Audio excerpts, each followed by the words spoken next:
आदरणीय गुरुबेन माधुभाई शंकर लाठीवाड़ा, श्री आदरणीय वालीबेन परबतभाई धोळकिया दुधाळावाड़ा, श्री आदरणीय कांतोबेन गुणाभाई शंकर लाठी सौए साथे मळीने प्रार्थना करवी छे કે આ સમૂહ લગ્નના માધ્યમથી આપણા સૌના હેલ્થ વેલ્થ અને હેપીનેસ સુદૃઢ રહે અને દીપકની સાક્ષીમાં આ નવયુગલો જે આજે નવા પ્રભુતામાં પગલાં માંડવા જઈ રહ્યા છે એમને પણ શુભાશીષ પ્રદાન થાય। આજે આ કોઈ સામાન્ય ઘટના નથી કે ગંગા સ્વરૂપ બહેનોના વરદ હસ્તે 15 થી 20,000 લોકોની જન્મેદિનની વચ્ચે આ સમૂહ લગ્નનો દેવ પ્રાગટ્ય વિધિ થતી હોય।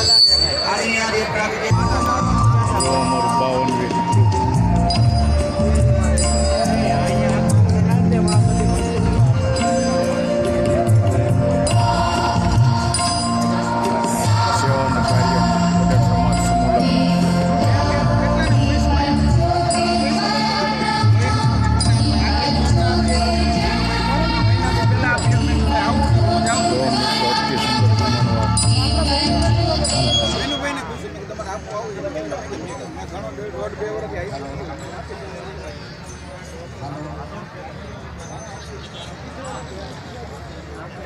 આજની આપણા બધા માટે અને સમાજ માટે ઐતિહાસિક ઘડી અમારે મન તો સંતોષ